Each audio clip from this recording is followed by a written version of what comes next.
why Lidibala? Why Lidibala?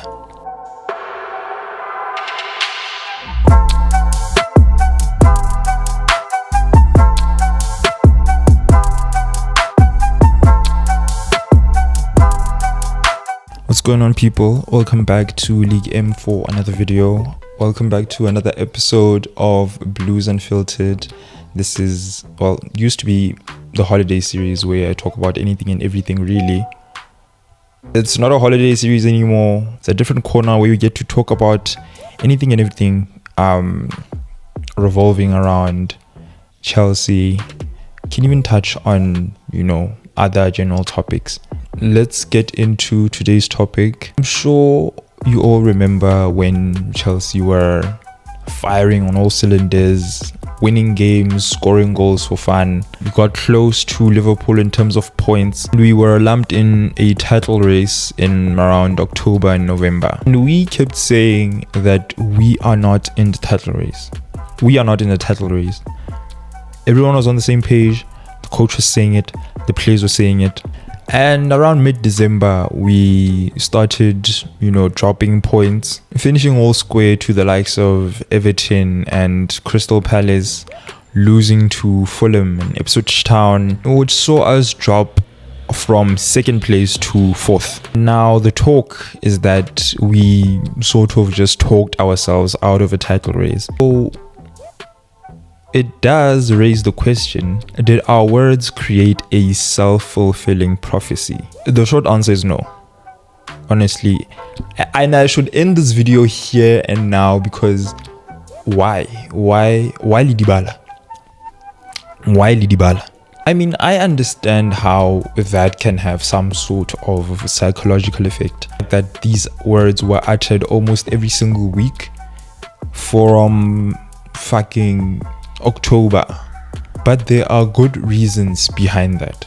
The first one being, this is probably the most important one, there is no such thing as a title race in December. We cannot say that, this is a title race when the table has not even started to take shape. There are teams that are not supposed to be knocking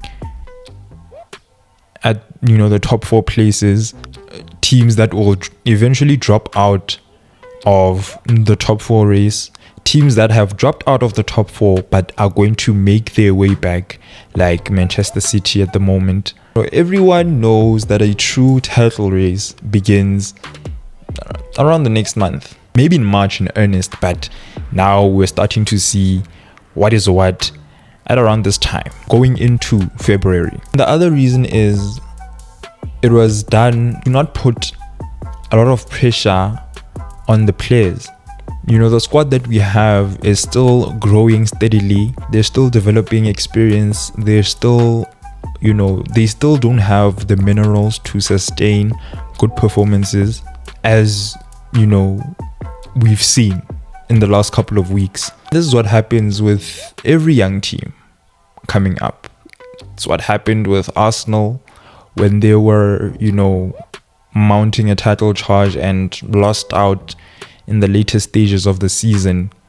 It happens when you have such a young team lacking experience, still getting that experience. You could say the fact that we kept saying it every week instilled some sort of lack of belief that, maybe we're not ready for this, we're not ready to be in a title race, which could then lead to inconsistency and or complacency. But I think as a squad that is still developing, that is still gaining experience, inconsistencies were always to be expected. We're always going to be met with such adversity. We're always going to find ourselves in a slump as we are now. If you can remember what was happening when we were second, how things were versus now that we are fourth, what is happening now currently. So then we were very clinical, ruthless at times, managing to kill games off very early. The manager was making the right decisions in terms of personnel selection, making proactive subs as well, which helped to change the game whenever we looked like we would struggle, whereas now it's almost the complete opposite. The volume of chances created is still high, but we're not putting them away. We're not clinical. And that would happen when we took the lead in some games as well, which actually would lead to us not killing the game, which actually led to the opponents now gaining some sort of belief that they can actually get something out of the game, and them actually managing to get something out of the game. The manager as well not making proactive subs like he used to do earlier in the season for some reason. A lot of these issues are, what has been happening on the pitch. Obviously, injuries to certain personnel did not do us any favors as well. Personnel that we see that in their absence, we see that, they're actually very important to the tactical setup of the team, how we work in defense, offense. A player with Wesley Fofana's attributes, for example, is what we're missing right now. The quality of Reece James as well, Romeo Lavia as well. These are key personnel, and we managed to do well without them at times. But then, other games we see that maybe this guy would have, we'd have done with this guy in this game. Now the other question is, was this the right approach? Was this the right way to go about this whole ordeal? Me personally, I think in order to shield the players from media narratives that, let's be honest, were not making sense, putting pressure on a developing squad, this was necessary to keep the team grounded and focused, taking it game by game. That is what we need at the moment. It was too early. That's also the other thing, guys. It was too early. If you dream too early, you might get caught up in it. You might get lost in the sauce. And, this was going to happen anyways.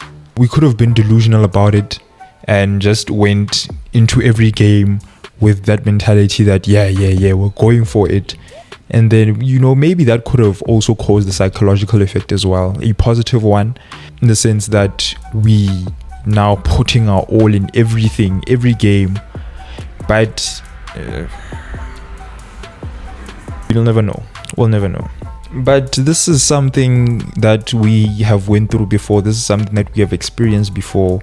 If I can just take you back to Chelsea in 2013-2014 season, Jose Mourinho was starting his second stint at the club. We had a decent squad and we missed out on the title. We were there. We were really up there. I think we were about 4 points off. Manchester City won. Didn't really feel like a title winning squad as of yet, and the coach Mourinho said it himself. What were his words when he was being asked about that? In every other week, he would always say, 2 big horses and 1 little horse. That 1 little horse referring to Chelsea at the time. He would mention from time to time that the team is not there yet, but next season, And what happened the following season? We blitzed the league with minimum fuss, won it with an 8-point gap, low diff. Now, this is not me saying next season we'll win the league with little to no difficulty, which can happen. What I'm trying to allude to here is that, and I'm sure other creators have said this as well, that it doesn't feel like the team is there yet.